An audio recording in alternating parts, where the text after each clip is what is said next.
एक बार एक नगर में एक जमींदार अपनी दो बेटियों और पत्नी के साथ रहता था। वो अपनी दोनों ही बेटियों से बहुत ही प्यार करता था। साहूकार अपने छोटे से परिवार के साथ बहुत खुश था और हंसी खुशी से दिन बिता रहा था। फिर एक दिन उसकी पत्नी अचानक से बहुत बीमार हो जाती है। तो वो अपने पति से कहती है, सुनिए, मुझे लगता है कि अब मेरा समय नजदीक आ गया है। मैं ज्यादा नहीं जीऊंगी। आप मुझसे एक वादा करिए, अगर मुझे कुछ हो गया तो आप दूसरी शादी नहीं करेंगे, क्योंकि दूसरी औरत मेरे बच्चों को कभी भी माँ वाला प्यार नहीं देगी और ना जाने आपके पीछे मेरी बच्चियों पर और क्या क्या जुल्म करेगी। तो इस पर साहूकार हंसते हुए कहता है, अरे भगवान, तुम्हें कुछ नहीं होगा। अभी तो तुम्हें बहुत जीना है, अपनी बच्चियों की शादी करनी है, तुम्हें कुछ नहीं होगा। तुम ऐसी फिजूल की बातें बिल्कुल भी अपने दिमाग में मत लाओ। लेकिन होने को कौन रोक सकता है। कुछ ही दिनों बाद साहूकार की पत्नी चल बसती है। अब दोनों बच्चियां बिना माँ के रहने लगती है। ये सब देखकर साहूकार के आस पड़ोस के लोग और सभी रिश्तेदार उसे दूसरी शादी करने के लिए मजबूर कर देते हैं। साहूकार भी सोचने लगता है, हो सकता है कोई अच्छी माँ मिल जाए उसके बच्चों को। बस यही सोचकर वो दूसरी शादी कर लेता है। अब बच्चियों की दूसरी माँ घर पर आ जाती है। वो साहूकार के सामने बच्चियों को बहुत प्यार करती है, उन्हें अच्छी अच्छी चीजें बनाकर खिलाती है। लेकिन जब भी साहूकार घर में नहीं होता तो वो बच्चियों के साथ बहुत ही बुरा व्यवहार करती है और उन्हें धमकाती है कि अपने पिता को कुछ भी ना बताएं। दोनों बच्चियां बहुत डर जाती हैं और वो अपने पिताजी से कुछ भी नहीं कह पाती। फिर एक दिन साहूकार किसी काम से बाहर चले जाता है। उसके जाने के बाद सौतेली माँ दोनों बच्चियों के साथ बहुत बुरा व्यवहार करती है, उन्हें खाने के लिए कुछ भी नहीं देती और घर का सारा काम उन्हीं से करवाती है। दोनों बहनें बहुत रोती हैं, लेकिन फिर भी सौतेली माँ को उन पर बिल्कुल भी तरस नहीं आता और फिर रोते रोते दोनों बहनें घर से बाहर निकल जाती हैं। इतने में साहूकार वापिस आ जाता है। तो सौतेली माँ रोने का नाटक करती है। साहूकार के पूछने पर कि वो क्यों रो रही है तो वो कहने लगती है, देखो, तुम्हारी बच्चियों ने मेरी क्या हालत कर दी। मेरे सर पर बेलन से इतनी जोर से मारा। ये देखकर साहूकार को बहुत ही आश्चर्य होता है। फिर वो कहता है, वो बच्चियां हैं, उनसे गलती हो गई होगी, तुम तो बड़ी हो, तुम उन्हें माफ कर दो। लेकिन सौतेली माँ कहाँ उन्हें माफ करती। वो कहने लगती है, नहीं, बिल्कुल नहीं, या तो मैं इस घर में रहूंगी या वो बच्चियां इस घर में रहेंगी। तुम सोच लो तुम्हें क्या करना है। साहूकार सोचने लगता है, अगर ये चली गई तो घर कैसे चलेगा और अब वो अपनी बच्चियों को भी नहीं छोड़ सकता। तो वो सौतेली माँ को बहुत मनाता है, लेकिन वो नहीं मानती। वो एक बात पर अड़ जाती है कि बच्चियां घर में नहीं रहेंगी। अब साहूकार क्या करता, उसने घर के बाहर लिखवा दिया, अगर मरी हुई माँ की बेटियां हो तो घर से चली जाओ और अगर सौतेली माँ की बेटियां हो तो घर के अंदर आ जाना। ये सब पढ़कर दोनों बहनों को बहुत बुरा लगता है और वो घर छोड़कर जंगल की तरफ चली जाती हैं। जंगल में चलते चलते दोनों बहनें बहुत ही आगे तक पहुंच जाती हैं। अब वो थक जाती हैं, थक कर उसी जगह में बैठ जाती हैं। फिर किसी तरह से वो वहाँ पे थोड़ी सी आग जलाती है। आग जलाते जलाते छोटी बहन सो जाती है, बड़ी बहन अभी भी जाग रही है। ये सब कुछ माता पार्वती और भगवान भोले शंकर जी देख रहे थे।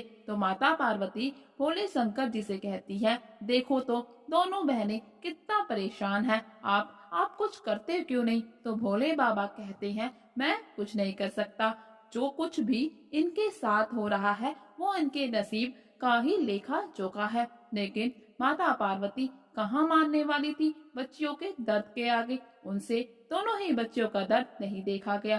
तो भोले शंकर भी उनकी मदद के लिए मान जाते हैं। वो ऊपर से दो फल फेंकते हैं, एक कच्चा सेब और एक पका हुआ सेब, और बताया कि जो पका हुआ सेब खाएगी उसकी शादी एक राजकुमार के साथ होगी और जो कच्चा सेब खाएगी वो रानी का सुख भोगेगी। जैसे ही फल नीचे गिरते हैं तो बड़ी बहन पहले तो डर जाती है, फिर देखती है कि वो दो फल हैं और सोचने लगती है। पका हुआ फल छोटी बहन के लिए रख देती है, कच्चा फल खुद खा लेती है। फल खाकर उसे भी नींद आ जाती है और वो सो जाती है। इतने में छोटी बहन उठती है, पास में पका हुआ सेब देखकर बहुत खुश होती है और सेब को खा लेती है। फिर उसे ध्यान आता है कि अरे, बड़ी दीदी भी तो भूखी है और उसने सारा फल खुद ही खा लिया। तो उसको बहुत ही बुरा लगता है, लेकिन फिर वो सोचने लगती है क्यों ना जंगल में आगे जाकर वो ढूंढे, हो सकता है कोई फल मिल जाए जो वो अपनी बड़ी बहन को दे सके। तो बस वो निकल पड़ती है, लेकिन चलते चलते वो बहुत आगे आ जाती है। अब वापस जाने का रास्ता भूल जाती है। ऐसा करते करते फिर वो एक नगर में पहुंच जाती है। वहाँ पर वो एक बूढ़ी औरत से मिलती है और उसको सारी बात बताती है। बूढ़ी औरत अकेले रहती थी, उसको उस पर दया आ जाती है और उसे वो बेटी बनाकर अपने पास रख लेती है। इतने में बड़ी बहन भी उठ जाती है। छोटी बहन को अपने पास ना देखकर घबरा जाती है और उसको ढूंढना शुरू कर देती है। अब बड़ी बहन भी रास्ता भटक जाती है। वो भी एक नगर में पहुंच जाती है जहाँ के राजा की रानी मर चुकी है। जब सभी लोग उसे देखते हैं तो बहुत ही अचंभित होते हैं। उसकी सुंदरता देखकर उसको राजा के पास लेकर जाया जाता है। राजा भी उसे बहुत पसंद करने लगता है। फिर दोनों की शादी हो जाती है। इस तरह बड़ी बहन रानी का सुख भोगने लगती है, लेकिन उसे हर वक्त अपनी छोटी बहन की याद सताती है, जिसकी वजह से वो दुखी रहती है। उधर पास के ही गांव के राजकुमार की शादी एक जमींदार की बेटी से होने वाली है, लेकिन जमींदार की बेटी एक आंख से काणी है। ये बात राजकुमार को नहीं पता। अब जमींदार सोचने लगता है अगर राजकुमार को ये बात पता चल गई तो वो उसकी बेटी से शादी नहीं करेगा। फिर वो सोचता है क्यों ना एक सुंदर सी लड़की की शादी राजकुमार से करा दी जाए और जब विदाई का समय हो तो वो अपनी बेटी को विदा कर देगा। फिर एक सुंदर लड़की की तलाश शुरू होती है और जमींदार के आदमी उस बुढ़िया के पास सुंदर लड़के की खोज करते हुए पहुंच जाते हैं। उनको वो लड़की बहुत अच्छी लगती है, उसी को ले जाकर जमींदार के सामने पेश कर देते हैं। जमींदार भी उसकी शादी राजकुमार के साथ कराने को मान जाता है। अब उस छोटी बहन की शादी राजकुमार के साथ हो जाती है। फेरे लेते समय छोटी बहन बहुत ही चालाकी से एक रुमाल में सारी बात लिख देती है और उसे राजकुमार की जेब में डाल देती है। अब खाना खाने के बाद राजकुमार जब हाथ पोंछने के लिए रुमाल निकालता है तो सारी बात पढ़ लेता है और फिर शाम के समय विदाई हो जाती है। फिर जब घर आने के बाद राजकुमार उस लड़की को देखता है तो वो समझ जाता है कि रुमाल में लिखी हुई सारी बातें सच हैं और वो उसे वापस जमींदार के घर भेज देता है और अपनी पत्नी मानने से भी इनकार कर देता है। अब जमींदार राजा के पास पहुंच जाता है और न्याय मांगता है। कहता है राजकुमार ने उसकी बेटी की जिंदगी खराब कर दी। पहले उससे शादी की, लेकिन अब अपनी पत्नी मानने से इनकार कर रहा है। ये सुनकर राजा को बहुत गुस्सा आता है। वो राजकुमार को अपने सामने पेश होने के लिए कहते हैं। अब राजकुमार भी राजा के सामने आ जाता है और अपनी सारी बात रखता है और उस रुमाल को भी राजा को दिखाता है जिसमें सारी बात लिखी होती है और राजा से कहता है जमींदार ने उसके साथ धोखा किया है। उसने उसे ये बात नहीं बताई कि उसकी बेटी एक आंख से काणी है, लेकिन जब जमींदार को उसका पक्ष रखने को बोला गया तो तब भी वो झूठ बोलता है कि उसने राजकुमार को पहले से ही सभी बातें बता दी थी कि उसकी बेटी एक आंख से काणी है। लेकिन राजा को सालों का अनुभव है, वो समझ जाते हैं कि जमींदार झूठ बोल रहा है। फिर जब जमींदार से सख्ती से पूछा जाता है तो वो सच बता देता है कि उसने राजकुमार से ये बात छुपाई थी कि उसकी बेटी काणी है और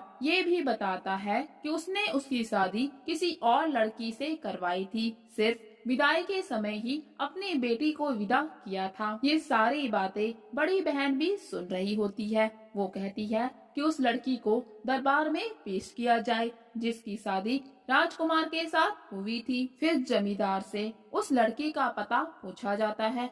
ये पूछने पर जमींदार बताता है कि वो लड़की उसको एक बूढ़ी औरत के पास मिली थी। राजा के सिपाही चारों तरफ फैल जाते हैं। फिर उस लड़की को ढूंढकर महल में लाया जाता है। जैसे ही वो लड़की महल में आती है तो बड़ी बहन अपनी छोटी बहन को पहचान लेती है। दोनों बहनें आपस में गले मिलती हैं और फूट फूट कर रोने लगती हैं। और फिर बड़ी बहन खुद अपनी छोटी बहन की शादी राजकुमार के साथ करवा देती है। उधर ये सारी बातें साहूकार को भी पता चल जाती है। वो ये भी जान जाता है कि उसकी बेटी ने सौतेली माँ को नहीं मारा था और बहुत ही दुखी होता है कि उसने अपनी मरी हुई पत्नी को किया हुआ वादा तोड़ दिया, उसके बच्चियों का अच्छे से ध्यान नहीं रख सका। फिर वो बिना कुछ किसी को बताए अपनी बेटियों से मिलने चला जाता है। बेटियों से मिलकर उन्हें खुश देखकर बहुत ही खुश होता है। घर वापस आकर साहूकार अपनी पत्नी से कुछ भी नहीं कहता। फिर कुछ समय बीतने के बाद एक दिन साहूकार देखता है कि उसकी पत्नी चुपचाप अकेले बहुत ही उदास होकर बैठी है। पूछने पर वो बताती है कि हमारी शादी को बहुत समय हो गया, लेकिन अब तक हमारी कोई संतान नहीं है, इसलिए आस पड़ोस के लोग मुझे बहुत ही ताने देते हैं, जिससे मेरा मन बहुत ही दुखी होता है और इतना कहकर रोने लगती है। वो साहूकार को बताती है कि उसने उसकी बच्चियों के साथ कितना बुरा व्यवहार किया था और उन्हें घर से भी निकलवा दिया। और ये भी कहती है शायद इसीलिए भगवान ने मुझे अभी तक संतान का सुख नहीं दिया। मैंने उन बच्चियों के साथ बहुत गलत किया। साहूकार जब अपनी पत्नी को यूं पछतावे की आग में झुलसता हुआ देखता है तो उसको सारी बात बता देता है कि उसकी बच्चियां अपने अपने घर में बहुत ही खुश हैं। ये सुनकर सौतेली माँ भी बहुत खुश होती है कि कम से कम उन बच्चियों के साथ कुछ भी गलत नहीं हुआ और वो सही जगह पर सही लोगों के पास पहुंच गई। इससे उसका पाप कुछ कम हो गया। साथ में ही वो साहूकार से विनती करती है कि वो उसको भी बच्चियों से मिलने के लिए लेकर जाए ताकि वो खुद उनसे माफी मांग सके।